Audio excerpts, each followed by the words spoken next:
Hello everyone, welcome to the review of the Manchester Derby. Manchester City 6, Man United 3. Erling Haaland grabbing the first hat-trick since Kanchelskis in a Manchester Derby. Phil Foden scoring a hat-trick as well. A banger from Anthony for us, and then Martial scoring 2 goals from the bench. But ultimately, the first 45, 60 minutes, I thought the lads absolutely bottled it. There was no intensity, no compactness. Rhythm on the ball was non-existent. Midfield was terrible. Defence was even worse. Just my personal opinion. And look, we've had another reality check. We are where we are. We're nowhere near where we want to be under Eric Ten Hag. There's still a lot of fucking work to do, which is obvious for me.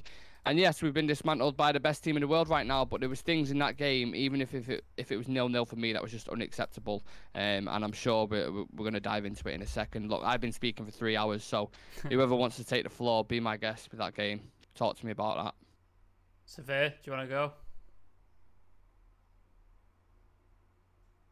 Yeah, I'm calm. I'm not. I know it was a terrible defeat, and yeah, nobody wants to see a scoreline like that. But I'm calm. I'm not worried. I'm thinking of the big picture. It's one of those games. For me, games like this is all about the 3 points. Yes, and we've dropped the 3 points, and that's it. It doesn't matter for me how bad we've done. I think it's more a thing where, like, these are the kind of games where you expect to drop points. You expect to drop points against the top sides. I'd be more pissed off if we lost 1-0 or 2-0 to Leeds or Crystal Palace, because that's where you get your points. That's what gets you up the table. You are expected to lose against a team like City. Yes, the manner in which we lost was terrible. It was abysmal. And Pep Guardiola just showed his genius, basically. Ten Hag's been here less than a year. Pep's been there for 5-6 years. You can tell the players just know exactly what they're supposed to do. We're still in our transition, so it's bad. But then it's not. If you think about it, it's not as terrible as people make it sound. Or I can see a lot of online. I can see a lot of people are distraught, and I wouldn't allow myself to be bantered about this. It's calm. Yeah, we lose, but we move on. There were still some things to take from the game. I liked the way Anthony came in the game later. You could see that he was growing in confidence after his goal. Martial came in and got 2 goals. It's a learning process, and like Nick said, it's a reality check. Ten Hag would take down his notes. I expected this from the start of the season anyway. I knew at some point we would have some, we'll play some really good football, but then he'll get some lessons. I mean, he'll get taught a few lessons, Ten Hag. And it's a good one because we've been doing the same thing. We've been playing the same way since we've been in Liverpool. Trying to hit them on the counter, hit the opposition on the counter. Now he'll have to dig into his books and try and come up with other ways to play, other ways to win, other options. Maybe we'll see more of Casemiro. He'll think of a new way of playing Ronaldo. But guys, just calm down. It's not as bad as The only bad thing about this is just the banter. We're gonna just have to sit down and take all the banter. But apart from that, I'm not fussed. I'm not bothered. Yeah, it feels like it's back to the drawing board for us, and Ten Hag's going to have to identify that game a good few times and come up with some conclusions. Sam, what was the biggest thing that stuck out for you in terms of a negative for us? Like, what worried you the most about that game? I think I said it in the chat, didn't I?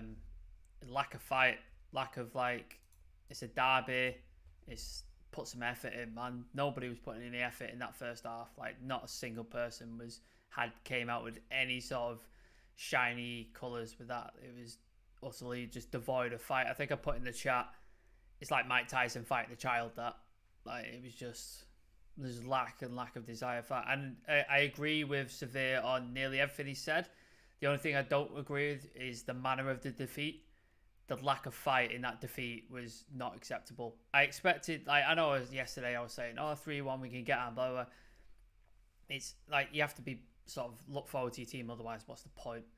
And then, yeah, before the game, a little bit nervous, but, like, that lack of effort to get absolutely smashed with no reply is not acceptable. Defeat, fighting, and going down fighting, fine. Can take my lumps, that's not a problem, but to go down like that is not acceptable for me. And yeah, I kind of switched off. I didn't switch off literally the channel, but I just wasn't paying attention, and then we ended up 3 goals towards the end.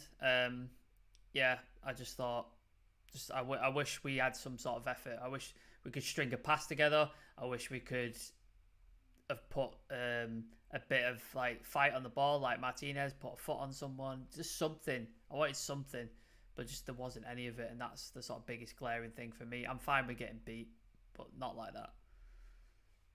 Yeah, I think I feel like I'm gonna have Drake trust issues on repeat for a while, because I feel like these players, they build you up, a lot of them, and you finally start to believe like I'm not just this isn't just one player, but I'm just saying as an example, someone like a McTominay who's been so good and we've been singing his praises, and I thought today he was shit. I thought he was shocking. He went back to the old McTominay.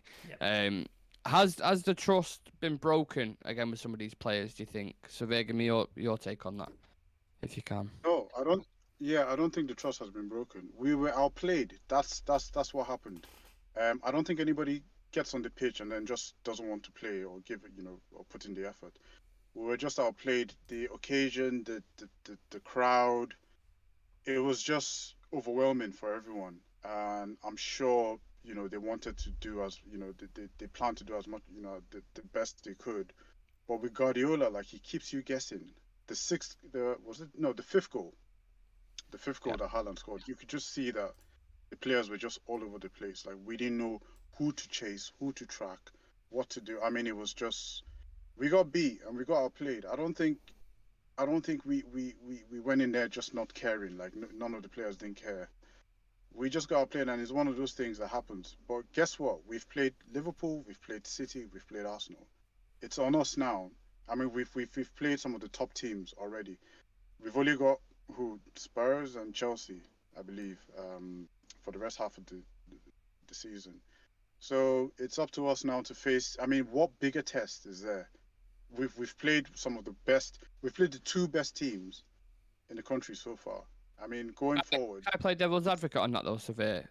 With Liverpool, with the form they're in at the minute, Liverpool have been beaten by quite a few teams. We saw the performance against Brighton yesterday. They hadn't, but by no stretch of the imagination, at the Liverpool that they was last season or the season before. Arsenal dominated us for a lot of that game and had a lot of chances, and yes, we did. We won 3-1 at the end. That's all that matters. But Arsenal were very good in that game and deserved a lot more from that. So is there not a bit more perspective on these games? It's easy to say, yeah, we beat Liverpool, we beat Arsenal. Yeah, that's true. Arsenal played really well, but David De Gea didn't have much to do in the Arsenal game. We defended very, very well, and we caught them on the count. It could have been 4 or 5-0. They had the ball, but how many chances did they have on goal? We had more chances on goal. We made more decisive passes. We were the first to beat Liverpool. Like, Liverpool weren't shit until we played them. Like, yeah, they'd had 2 draws, but they weren't crap until we played them.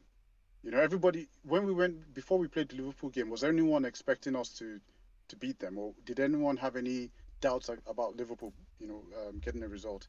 No, everyone thought Liverpool were going to steamroll us. So we came and so yes, I understand where you're coming from in terms of perspective. But, I think the point I'm trying to make is it was a test. And we've seen what happens whenever we get beat, whenever we get terribly beat. I still believe in Ten Hag. I don't have any lack of trust in any of the players. It's bound to happen. Ten Hag's not a magician. The players aren't robots. They're human. It will happen.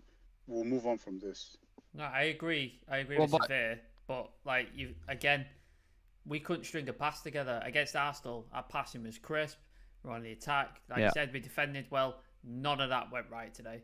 Not a single thing. And that's not acceptable. Like, you've got to do the simple things, especially against City. You've got to get them right. And we didn't get them right. We didn't get our passing right. Eriksen, what the fuck happened to him?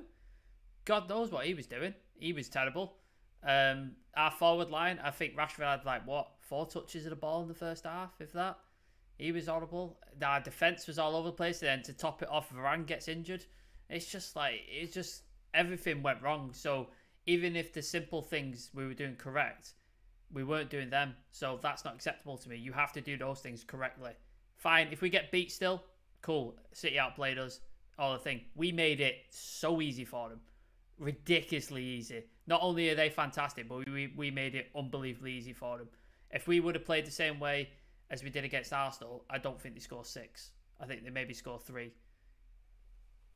I'm not going to put this on anyone, and I think the only person I could put this on is on the manager. because from the way City played, you could tell that Pep has literally got Ten Hag's number from the games we've played before, and I think it was on the manager to maybe change a few things. But then he only made changes in terms of the players coming on. There wasn't any real tactical change. So that's the only person I'll put this on. I won't put it on any of the players. I just need to get this clear. I'm not saying this was acceptable or this was okay that we lost in this manner. That's not what I'm saying. I'm just saying it's not as bad as it looks. And yes, emotions are running high now, but I guarantee you, after our next game, everyone's going to forget this. I hope so. I hope you're right.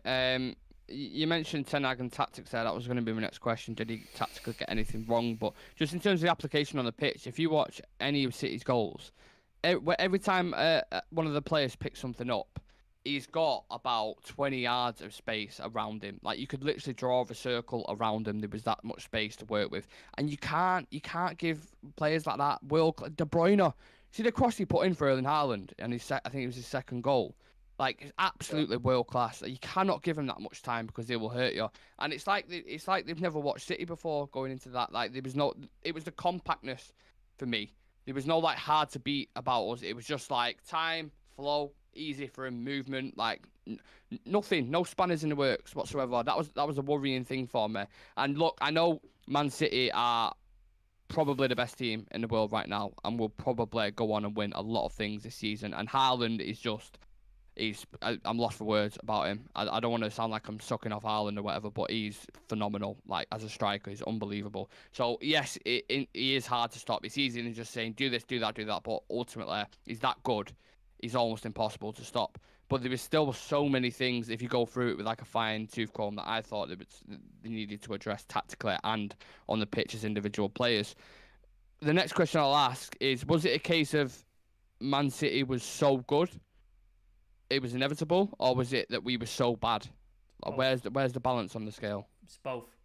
It's both. City are next level at the minute. They are unbelievable, and like you said, that Erling Haaland, they call him a cyborg for a reason, because he's not human. Like, the stuff he's doing is unhuman. Like, his finishing, his touch, his technique is just insane. So that is one side of it. City are fantastic, and if they play like that, then they're going to beat us 9.9 times out of 10. They're going to beat us when they play like that. But then we don't make it easy for ourselves when we just lay it on a plate for them, and we just don't bother. We don't get the simple things right, like the passing. Our passing was unbelievably frustrating today. The amount of times we gave the ball away. Actually, the first 45 Sam as well, wasn't it? Unnecessarily, just so constantly giving the ball away. And it's just like, you might as well just give them the possession, like, for fuck's sake. If we're just going to do that, just sit back and fucking park the bus, because it's just, you're not helping yourself. And then, the defence seemed really shaky. Dallo was erratic at times. I didn't think that yellow card helped, though. Within the first minute, it gave me a yellow card. You're in a Manchester derby, like, let it go. A bit of rough, like, let it flow, man. Do you know what I mean? And then when a right back gets a yellow card like that at the very start of the game, but it's on knife edges then, especially coming up like Grealish and these kind of players. Yeah, Varane gets injured, so that sort of unsettles things as well. And then McTominay, I think, had one of his worst games for a long time. I think he was terrible. In previous games, he's been fantastic. Obviously, hindsight's 2020. Maybe Casemiro might have been the better option today to play instead of McTominay. But obviously, you can only say that after the game. Before the game, it's easy to say after the game. But I think we made it super easy for them. Also, City are on another fucking level, and that's why we got smashed, for me. Were you impressed with the subs that came on Sevilla, the impact that they had? Anthony Martial obviously scoring 2. Casemiro was good when he came on, but there was still a few things he did where I was a little bit like, okay, I'm not sure about that. But how would you assess the subs that came on? I think they did all right, but obviously in the game at that point, the game was kind of gone already, so it was really hard to really pick out anyone. What I was actually impressed with was Luke Shaw as well. He came in and he looked bright. He looked like he had a point to prove. But it was really hard to assess them. Apart from the goals that Martial. Well, really happy with the goals that Martial scored, and I was happy with the way he reacted after the goals. He picked up the ball. Great penalty. Go back, Fantastic penalty, by the way. Yeah. No keeper was going to stop that No. one. Yeah. I thought he was going to miss that as well. I said it in the thing. I thought he'd miss it. No. I think he's only missed one penalty that he's taken. He's too calm to miss it. So, and the way he grabbed the ball after the foul, I just knew he has he's going to score this one. But in terms of the subs, like I said, it's hard to really assess how they did during the game. Casemiro was alright as well, but I don't think if he started, it would have been any different. I think the players did what they were told to do. It's just that Pep just had our number, and they found it so easy. There was the space in behind, it was just ridiculous the way they were just passing the ball and moving it around. And then every time we had the ball, it seemed like our players were just far apart from each other. So it was always like a long ball going across, and then City would intercept. So it wasn't like we were together where we could have the ball like the way we played against Arsenal. Like the players were literally compact, and you could easily make like short passes. But every time they had the ball, Bruno was like spamming long passes, and then it was there was no cohesion at all. I think they did what they were supposed to do, and I think Ten Hag got it wrong. This is where Ericsson let me down, though. Sorry, go on, Sam. You finish your thing, and then somebody's got a question for you, so you finish your point. Yeah. This is where Christian Eriksen let me down, though, because I thought that's where he's vitally important, and Bruno Fernandes as well. When they got on the ball, there was nothing special that I saw from him. There was one pass from Eriksen where he broke the line into Bruno Fernandes, and you saw that link up that they've done many of times. But apart from that, I understand City's press is very aggressive and they're very good off the ball, tactically. But just any time the midfield got it, it was just nothing. It was just nothing from him, and it surprised me a lot because from what we've seen from him, it was levels different today, complete levels different. But going back to go on. What was the question? There's a question in the chat from Zoe's house. They're asking you why can't Bruno be dropped? I think he can if the manager wants to drop him. I think he's been good. We were singing his praises in the preview yesterday that he's been continuously progressing, and he's been getting better and better. But I think Bruno gets highlighted more in games like this because he shows his emotion quite a lot and he gets frustrated, and maybe does sometimes try that Hollywood pass. He gets highlighted much more, but he was not worse than anyone else on the pitch today for me. I don't think he was worse than Eriksen. I don't think he was worse than McTominay. So I think all of them collectively and individually were below average in my personal opinion. So Bruno is droppable. You can bring a Donny in for him if you want, but yeah, he's been an important player this season so far. So it's that's why it gives you food for thought, because going into the next game now, we've obviously got Ammonia on Thursday, which is you think we'd go there and win that game relatively easy, but then we've got Everton away at Goodison Park, who have just coming off a win as well. So the games are coming thick and fast, and you need to have a full squad prepared for it. Sure, I'll rattle off a few comments because there's quite a lot of people in the chat. Referee was poor. Yellow card after 2 minutes for Dalot set the tone. City's work rate was way higher than United's. 4 wins in 6 games looked decent, but now 4 wins and 3 defeats, suddenly we look bad. De Bruyne and Foden were players to stop, not Haaland. Journeyman Guide, I'm a Brighton fan. I think the problem is your player quality. Players like Dalot, McTominay, Rashford, not good enough as a City squad. The game is already over before it started. And then he's got a question again, Journeyman. I'm not a Man United fan. I'm interested in learning what you guys want to see from your team, especially against these strong squads such as City. Things that we've already touched on: compactness, work rate off the ball. There's no excuse for not having that work rate off the ball. You just said then, Man City off the ball was so good, and they have elite players in every single position. It's so important, especially in games like that and derbies. Like it's very fine margins in them kind of games, and if you're off it slightly, they will punish you, absolutely punish you, and that's what happened today. Even though it was 9 goals in there, I feel like the only reason, apart from Anthony's goal, the only reason why we scored him is because City took the foot off the pedal slightly. They switched off. The last 2 goals, they switched off. And that's why we got. In my opinion, yeah, I feel like. For me, it's just about effort, like lack of effort, lack of desire. It just seemed like we were rattled early on. Once that goal went in, all confidence seemed to have just evaporated from us. The yellow card didn't help, and then I think we were trying too hard to make something happen. We were forcing stuff, and we were trying, and it's just like when we were at our best against Liverpool and against Arsenal, it just flew. It like all the flow happened and things just came together and naturally passes and stuff like that. And we were trying to do that, but we were trying to force our way to do that rather than let it happen and have the connections. And that's why the passing was erratic and it was all over the place. So for me, yeah, doing the simpler things right and getting the effort and the desire, even put a foot on someone and something like that, like just something to get us sort of back into the game. But yeah, the sort of first 5 minutes, it just rattled us, and then that was it. The first half we got destroyed, and then second half it's too late. Can't do anything.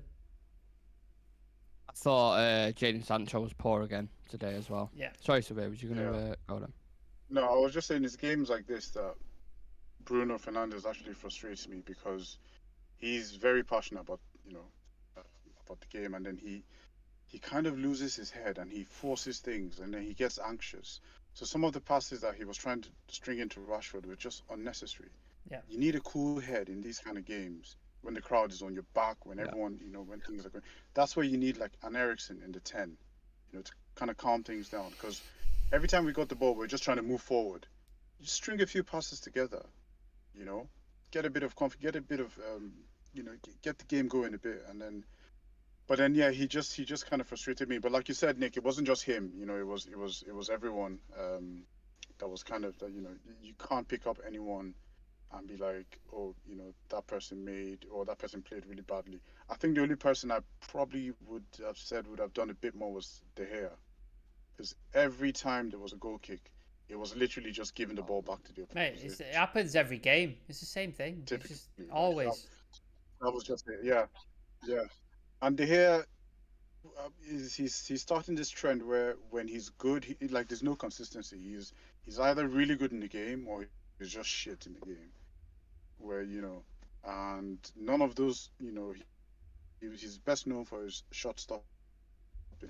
We didn't see any of that today. Yeah. Everything just went through him. Yeah, and I thought that was highlighted even more. Sorry, it was lagging out a little bit there. Well, like I said, guys, everyone watching, everyone in the chat, it's a bad day. Yeah, I was just gonna say it's a bad day at the office. But don't lose heart. We'll come back. Yeah, let's do the ratings then. I think it's going to be a bit of a negative one, but as it's a match review, we always do ratings at the end. So we'll start with the player that Severe was just touching on then, David De Gea. What would you give him? 5? 4. I thought he was poor. 4. So poor. Distribution, like Severe said, shite. Unbelievable. Did not make an effort on any of the saves. I think he had one good save when it was sort of pinged around the box in the first few minutes, and that was it. After that, he was shocking. Oh, yeah, I forgot about that, yeah. And De Bruyne had this shot, and then he kind of tipped it over the bar, but then I think that went to the corner. Yeah, and then Haaland scored. From that, Yeah. So Yeah, I don't want to make this a De Gea show, but I've been speaking about this for a while. It is an issue and it's a problem that we need to sort out, whether that's the next 12 months or 18 months. We need to sort it out because he isn't the guy. He's not that guy. I'll happily be proved wrong. Would you renew his contract, yeah. Nick? Because his contract's up in it soon. Would you renew? Would you just let him go? I mean, well, his wages alone, I don't see it. Even if you renew it, I don't see anyone coming in and paying money for him. So you kind of stuck between a rock and a hard place. When's his contract over? This summer. 12 months, is it? This year? This season. Yeah. Fuck's sake. So we're going to let him go for free? Probably. Yeah. Nobody's make any money. Nobody's going to pay his wages. He's on 350 grand a week. Nobody's paying him 350k a week. It's not happening. Yeah, I don't see it happening. But look, we'll save that for a different show because we talk about David De Gea for a while. Diego Dallo, I thought he had glimpses of things that he was doing okay, but most of the time I just thought it was pretty shit, to be honest. And he got ruffled up by Jack Grealish in that first 45 minutes. Like, Grealish had his number for a while, so I'd give him a 4. I thought it was shit. Yeah, I agree. 4. I don't think he was great at all. Yeah, same. I'll probably give him a 3, but Oh, Severe's going in on the ratings today. Varane, Raphael. Should we just do Varane and Lissandro as a pairing? Because I didn't think there was like much between them, if I'm being completely honest. I didn't think any of them was decent. I'd give them both probably a 5. I'd say. I'd go 4.5. I thought it was one of their worst games. together. I thought they weren't great Interesting. at all. Severe. I did see a few really good passes from Martinez. Like he did what he normally does. But you know, when the game has gone that way, like it's really hard to give you anything more than a 5. But I'll give him a 4, both Yeah. of them. They conceded 6 goals, and so really, we were going to have to give him a 4, to be honest. You can't give him much higher than that when you think about it like that. Malacio was similar to Dalot. I didn't think he was amazing. Genuinely didn't think he did, again, a few things that were all right that you expect from him, but yeah, I'd give him a 4. I'd give him a 5. I thought he was better than Dalot, but he wasn't fantastic or great by any stretch of the imagination. Severe. 4. 4, yeah. Cool. McTominay, 3 Yeah, from me. yeah, he was shocking. This was not quite Brighton level, but he wasn't far away. He was terrible, absolutely terrible. I agree with that assessment. I think that's spot on. Not Brighton level, but probably just one level above that. Christian Eriksen, 4. I don't want to give him the same as McTominay, so I'd probably give him a 4, to be honest. And I'd give Bruno Fernandes a 4 as well. Maybe lower. I'd probably give Bruno a 3 out of push, because I think at least Eriksen keeps it simple in tough times. Bruno rushes it a lot. I know he wears his heart on his sleeve, but it makes it frustrating at times because he infects the team in a bad way when we're having a negative result. You need people that are going to pull you up by the scruff of the neck and bring that positivity, and Bruno doesn't do that for me. So I would give Bruno personally a 3. Yeah, agree with that? Yeah, I'll go with that.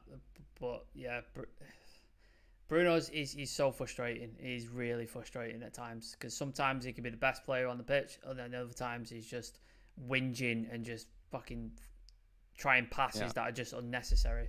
So I really want to love Bruno, but fucking hell, he makes it tough. Yeah, he does. Jadon Sancho, 3. Thought he was shocking as well. Yeah. Thought he had a really terrible game. Even I know he was coming up against Kyle Walker, and I said to Shreyas at the start of the watch along, I said he is not going to get anything on that left hand side. They need to switch Antony and Sancho, just so Sancho gets a bit of joy. That was just my personal opinion, and he did nothing. He didn't even when he got it. He kept losing the ball. Yeah. He lost it honestly, I think the first half I counted, it was sat with my girlfriend. I think he lost it like 8 times in about 10 minutes. Yeah. Shocking. His first touch was off as well. Like I thought it was shocking. How would you assess it, Sabir? Give me thoughts. Same. I mean, with Sancho, whenever he plays well, he always has people around him. But like I said, like we also, whenever they had the ball, like the players were miles away, and you know, there's literally nothing that he could do. I'll give him a 3. He wasn't impressive. I suppose that's why he got taken off anyway. Yeah. Yeah. Rashford a 3 as well.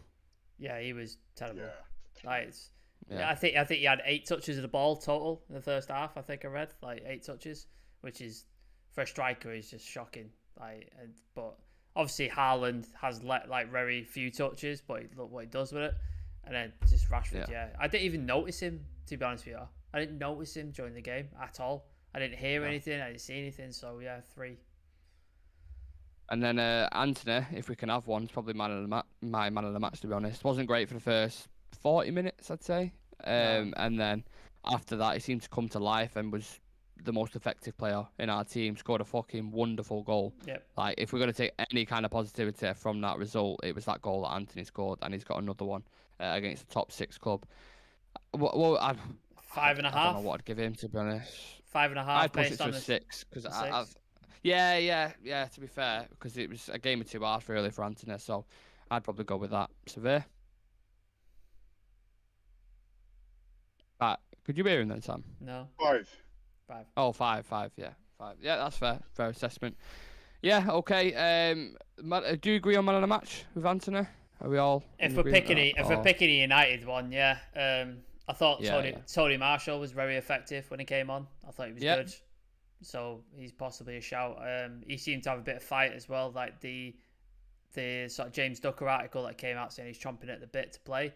You could see it when he came on. He was proper up for it. Like Severe said, he grabbed the ball and he was fighting for it. And then after the penalty, he was wanting to kick off. Even though it was 89 minutes, he wanted to go again. So yeah, he was good when he came on. And then did you agree with the man of the match as well? Sorry, Surveyor. I did. Yeah. And then the last question before we kind of head off: does this going into these next games now? The subs that did come on, are they going to be in your mind? The likes of Anthony Martial, Casemiro. Would you switch it up a bit now? I'd put Tony in. Tony Marshall, I think, coming for Rashford. Casemiro coming for McTominay for sure. I think Anthony deserves to keep his place. I think Anthony's been decent. He keeps it. Sancho arguably could be dropped. He's been poor. Bruno could be dropped arguably. Maybe push Eriksen into the 10. You could have then Casemiro and Fred as your sort of pivot line. I don't know. Like something might change. I don't know. I don't know what Ten Hag's thinking at this point.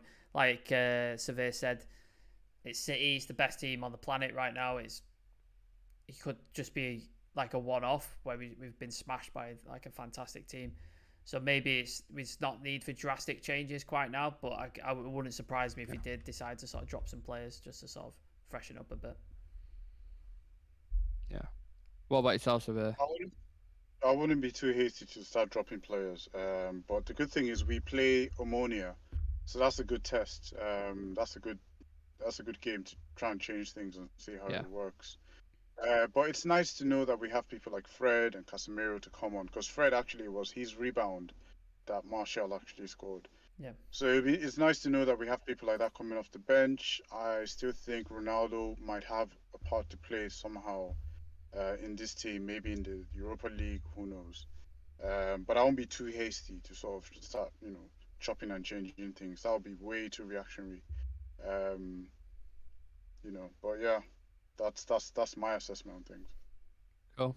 Yeah, I agree with that. Going to be interesting to see who lines up against Ammonia on Thursday night. We'll have the preview for that on Wednesday, and then obviously we'll be live for the watch along on Thursday. So make sure you tune in for that. Make sure you subscribe to the channel and like the video. We're trying to push up to 700 subs before the end of October, so that'd be incredible if you could help us do that. Look, in terms of the game, not the result we wanted. It's a setback. But City were phenomenal today, so let's not forget that as well. They were absolutely incredible. Back to the drawing board for Erik Ten Hag, and let's see how we do in the next game. Thank you for joining me, lads, and we'll see you in the next one. Take care. Peace. See ya.